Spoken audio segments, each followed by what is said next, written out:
Hey everyone. So first of all, just excuse my voice today. I just have a little bit of a fever. But I wanted to talk about Mobile World Congress 2016 because Sony's announced three new phones. It's a new series called the X series, and according to some sources, this is going to be replacing the Xperia Z series. So it's a pretty big deal. And I just wanted to go over the three, excuse me, the three variations of the phones. Um, and then I'm going to give my overall thoughts on them.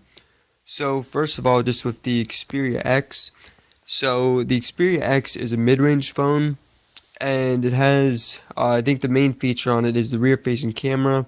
It's 23 megapixels. It's an improvement over the Xperia Z5 camera. It has a new feature called Predictive Hybrid Autofocus.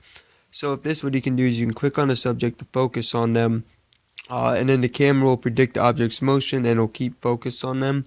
So this is good for really anything that's moving, like a skateboarder, a car, and again that's 23 megapixels. And then the front-facing camera is a 13 megapixel. So these are both improved over the Xperia Z5, which is their main phone right now, their biggest phone. Um, and then another area they're focusing on is the battery life.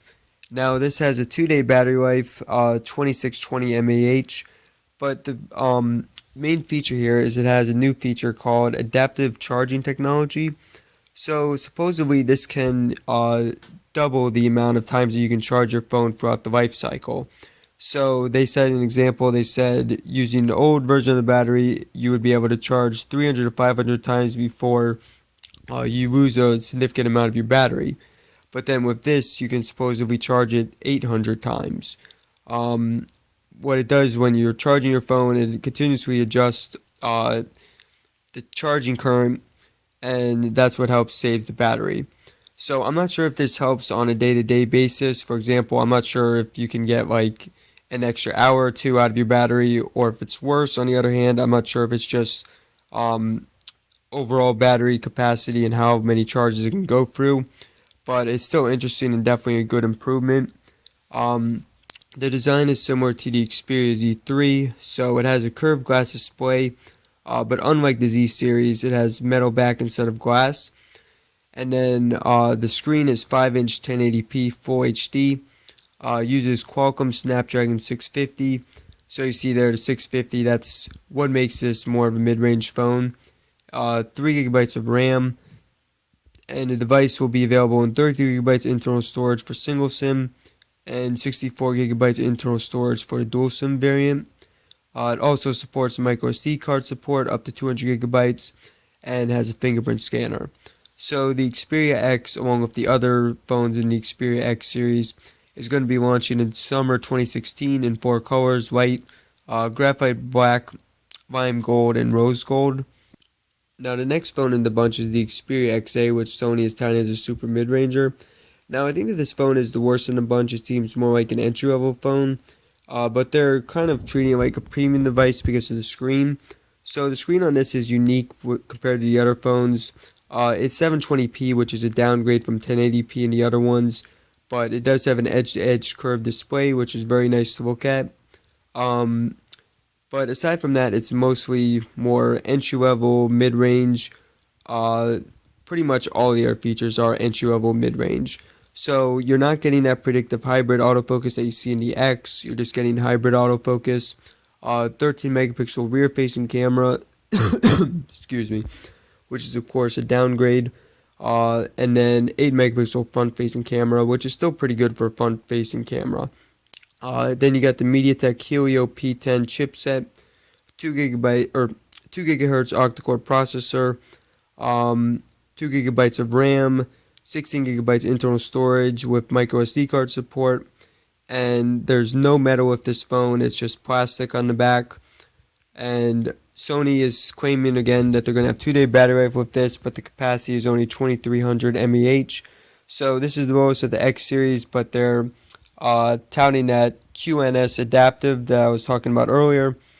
So again, you're going to get more charges out of your smartphone battery and no fingerprint scanner. So similar to the other phones, it's going to launch in the summer 2016, and it's going to be in the same four colors: white, graphite black, lime gold, and rose gold. So then the next phone is easily the most impressive of the bunch. It's called the Xperia X Performance. And so this phone, you can think of it as the Xperia Z5 Plus.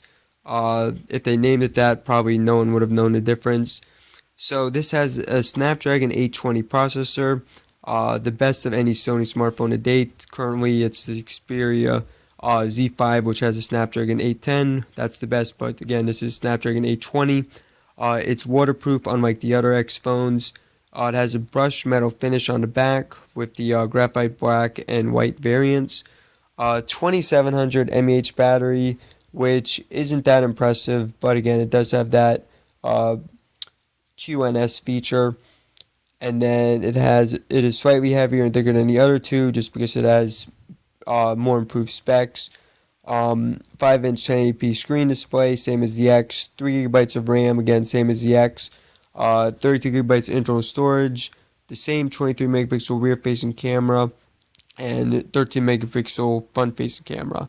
So in a lot of ways, it's similar to the X, but of course, it has some big improvements like the Snapdragon 820 and then the waterproofing. And it is going to launch again in summer 2016 in the same 4 colors I told you previously: the white, graphite black, lime gold, and rose gold. And it's going to be available in single and dual SIM. And once again, this one also has a fingerprint scanner. So just my thoughts on these 3 phones. And one final thing, everything is going to be shipping with Android 6.0 Marshmallow. Now for my thoughts. Sony, they're really making everything a lot more confusing than it needs to be. As I was mentioning earlier, this might be a replacement for the Z series. But based on some of these specs, it also looks like it might be a replacement for the M and the E series. Now, if Sony wants to just remain on this, use this X going forward, don't have any more E, don't have any more C, don't have any more M, Z, whatever, then I think that would be pretty cool. Like, I think that would be a good idea, but I'm not sure if they're going to. I still feel that we might be seeing the Xperia Z6 in the fall or something. So I'm hoping that that's the route. I'm hoping that they just remain on this X series, get rid of the M, get rid of the E, just have 3 variants, name them all the same thing, but we'll see how that plays out. So another thing I was just thinking is summer 2016. I mean, that's at a minimum, that's 4 months away because we're only in February right now. So we'd be waiting all the way to June for these phones to be coming out. And for some of you guys, it might be fine. I mean, I still plan on getting at least 2 of these phones. I'll definitely be getting the Performance, and then I'll pick one of the other ones. But with most companies like Samsung and Apple, they release their phones, they'll announce their phones, and then 2 weeks later, you can walk into a store and buy one. I wish that was the case here because it's kind of hard to get excited for something that's 4 months out. But I think the reason they're doing it is because all these other companies are announcing phones this week, and they just wanted to let people know that something is coming in the summertime. I do like that Sony's focusing on the 2 most important aspects for me, which are the camera and the battery. And they're 2 things that they've always been good at. Now, my only thinking is with the battery, as I was kind of alluding to earlier, like with the Performance, so you have a 2700 mAh, and then the Z5 had 2900, and then the ones before that, they were hovering around 3000. So they kind of keep decreasing the capacity of the battery, which makes me think that despite being able to get more charges out of this, it might not be as good day to day, which would be an issue. I really wish that there was more like a 2900 capacity or even 3000. I know that the lifespan will probably be twice as long, but again, just how is it going to hold up day to day? I do like the metal replacement on the Performance and the X. I like that more than the glass because